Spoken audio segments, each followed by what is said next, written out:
ये आम का पेड़ है जो कि मेरे परदादा यानी मेरे दादाजी के पिताजी के द्वारा लगाया गया है। तो वो तो अब रहे नहीं, लेकिन इस पेड़ में अलग बात है। एक कहावत है ना कि एक पेड़ 100 पुत्र समान। मेरे दादाजी ये पेड़ लगाए थे। ये अलग बात है कि मेरे दादाजी इसका फल नहीं खा पाए, क्योंकि उनका निधन जो है 96 साल की उम्र में 1986 में हो गया था।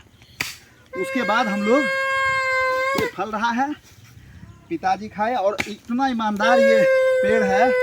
कम से कम इतना फल जरूर होता है इसमें कि हम लोग जितने सदस्य हैं परिवार के वो सारे एक एक फल चख सकें। हर एक साल ये पेड़ जो है फलता है और ज़रूर फलता है। अच्छा फल है इसका। अब पेड़ भी देख लीजिए काफ़ी जो है कि विशालकाय है। अब तो इसकी सेवा जो है करते हैं। ये देखिए,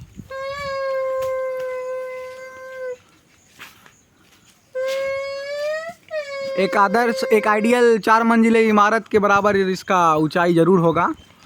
और ये हर साल जो है, सबसे खासियत है कि हर साल फलता है। मेरे पिताजी भी खाते हैं इस फल को, मैं खाता हूँ, मेरा बच्चा खाता है, और ये आगे जो है, और इसके कुदालने का मतलब है इसको सेवा। आगे भी लोग खाएंगे। सेवा ज़रूरी है। जब आप पेड़ लगाइएगा, पेड़ एक ऐसी चीज़ है जो अपने लिए कुछ नहीं, पेड़ का पत्ता हो, जलावन हो, लकड़ी हो, इससे मिलने वाला ऑक्सीजन हो, वो सब दूसरे के लिए टोटल। एक रामायण में था कि परमार्थ के कारण साधुन धरा शरीर।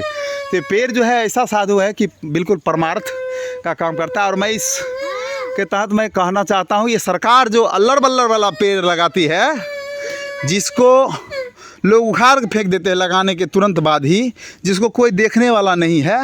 सरकार का मिशन है कि सरकार की राशि को गबन करना, सरकार की राशि का दुरुपयोग करना।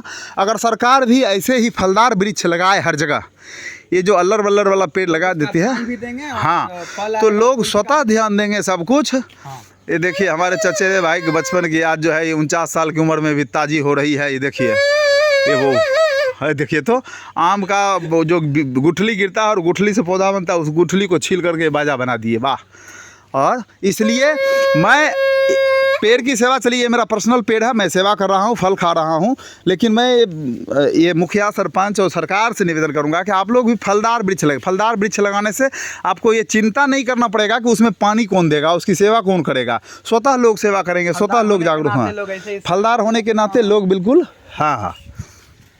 अब देखिए एक बच्चा है, मेरा बेटा है, ये सेंट्रल यूनिवर्सिटी बोधगया में पढ़ता है, साउथ बिहार में पीजी जो है सेकेंड ईयर का स्टूडेंट है। आज ये मेरे साथ जो है छुट्टी है 2 दिन का, तो ये घूमने आया है अपने खेत पथार, तो इसको भी मौका मिल गया थोड़ा, इसको भी आज कुदाल पकड़ा दिए कि तुम भी कुदालो, थोड़ा देखो।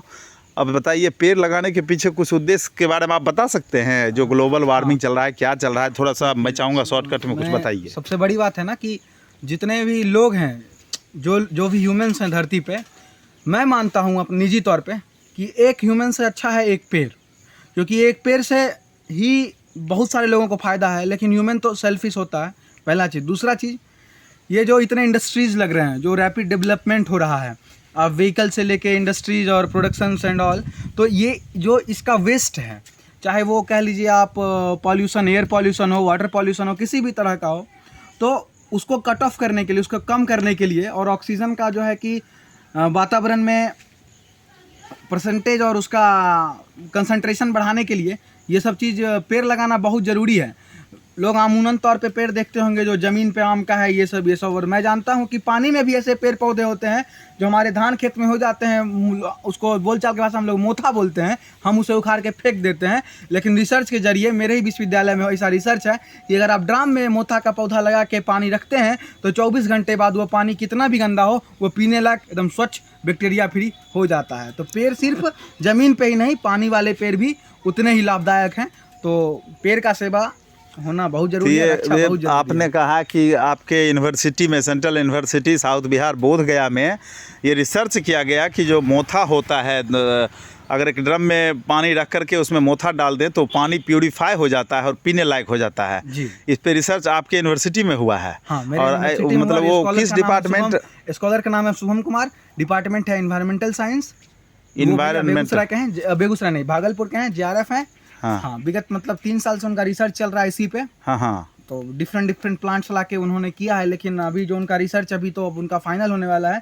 तो देखा गया है मोथा।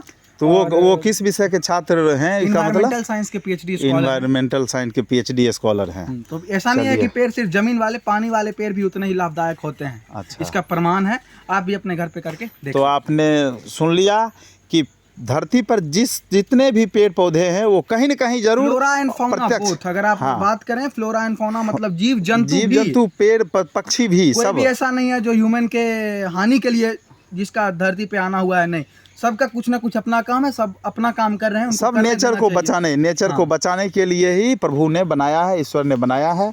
बहुत सुंदर लगा।